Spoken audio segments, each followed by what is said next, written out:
Hello students, welcome to Raj adventure. আমি সোমনাথ দাইজ আজ নিয়ে চলে এলাম আরেকটা টপিক নিয়ে। আজকের টপিক আইসোথার্মাল প্রসেসের পিভি লেখচিত্রের নতি, যেটা জানাটা খুবই ইম্পর্টেন্ট। এই নতি দেখেই আমাদের কার্ভ দেখেই বোঝা যায় যে কোনটা আইসোথার্মাল প্রসেস, কোনটা অ্যাডিয়াবেটিক প্রসেস, কোনটা আইসোবারিক প্রসেস, কোনটা আইসোকোরিক প্রসেস, কার্ভে বোঝা যায়। এই জন্য কার্ভের নতিটা জানাটা খুবই জরুরি। চলো এখন আমরা জানি আইসোথার্মাল প্রসেসে পিভি লেখচিত্রের নতি। চলো, সমষ্ণ প্রক্রিয়ায় পিভি লেখচিত্রের নতি আঁকার আগে আমি একটু সমষ্ণ প্রক্রিয়ায় লেখচিত্রটা এঁকে দেখানোর চেষ্টা করছি। পি ভার্সাস ভি এর নতি, পি ভার্সাস ভি এর লেখচিত্রটা ছিল এইভাবে, বোঝা গেল না? আচ্ছা, এখানে যদি আমরা কোনো নতি আঁকতে চাই তাহলে কোনো এক্স ভার্সাস ওয়াই লেখচিত্রের নতি সমান কি লেখা হতো? কোনো লেখচিত্রের নতি, তাহলে এক্স ভার্সাস ওয়াই লেখচিত্রের নতি মনে আছে? নতি সমান কি হতো? D y by dx. এখানেও একটা পিভি লেখচিত্রের নতি আসবে, আমরা দেখিয়েছিলাম হয়তো। পিভি লেখচিত্রের নতি আসবে, কত আসবে? Dp by dv. এটা ইকুয়াল টু কত আমরা দেখব। ক্লিয়ার হয়েছে? আমরা দেখব পিভি লেখচিত্রের নতি কত আসছে। চলো, আমরা জানি আইসোথার্মাল প্রসেস আইডিয়াল গ্যাসের ল মেনে চলে, আইডিয়াল গ্যাসের বয়েলস ল মেনে চলে। তাহলে আমরা জানি for ideal gas PV equal to constant, তাই তো? এটাই আমরা জানি।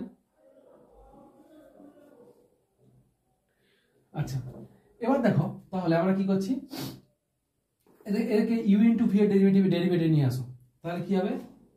P dv plus v dp equal to constant রাশির ডেরিভেটিভ কত হবে? 0। তাহলে ভি ডিপি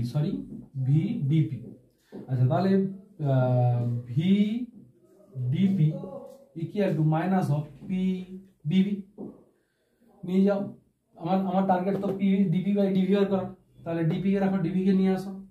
তাহলে dp by dv equal to minus of p by v. এই হলো আইসোথার্মাল গ্যাস প্রসেসের নতি। তাহলে আইসোথার্মাল নতির মান কত হলো? এটাই হচ্ছে কি নতি বা স্লোপ, বুঝা গেল? এটাই হচ্ছে আইসোথার্মাল প্রসেসের নতি, বা এখানে ট্যান থিটা ইকুয়াল লিখে রাখতে পারো। নতিকে কি দ্বারা দেখানো হয়? Tan theta equal. হ্যাঁ, তাহলে এটাকেই বলা হচ্ছে পিভি কার্ভের নতি। তাহলে dp by dv of isothermal process equal to minus of p by V.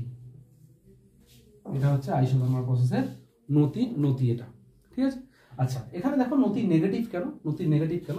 দেখো এই স্লোপ দেখেই বুঝতে পারবে। কোনো জায়গায় নতি আঁকো, এখানে স্পর্শক টানো, এই স্পর্শক এক্স অক্ষের সঙ্গে কত কোণ করছে? থিটা কোণ করছে, তাই তো? এই theta greater than of 90 degree না?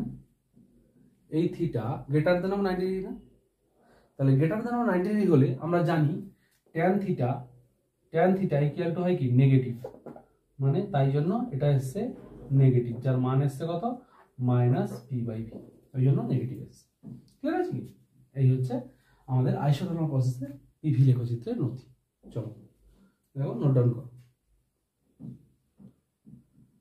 এখানে দেখো যেখানেই তুমি জানবে, এখানে যেখানেই দাও না, সেই নতিটা কি হবে? নতিটার মান কত হবে? থিটা সবসময় 90 ডিগ্রি থেকে বেশি হবে, যে কোনো আইসোথার্মাল প্রসেসের ক্ষেত্রে। আইসোথার্মাল প্রসেস কার্ভের ক্ষেত্রে যেখানেই দেখো না কেন, সেই লেখচিত্র কত হবে? নতি কত হবে? 90 ডিগ্রির বেশি হবে। তাহলে এখানে কি হবে? 90 ডিগ্রির বেশি হলে থিটা যদি 90 ডিগ্রির বেশি হয়, ট্যান থিটা নেগেটিভ হয়। ট্যান থিটা নেগেটিভ হয়, ঠিক আছে? চলো নোট ডাউন করো।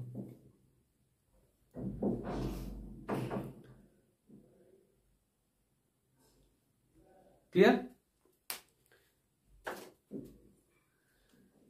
এই হলো আইসোথার্মাল প্রসেসের সমস্ত যত ডেটা ছিল আইসোথার্মাল প্রসেসে, সমস্ত কিছু আমরা এখানে দেওয়ার চেষ্টা করেছি।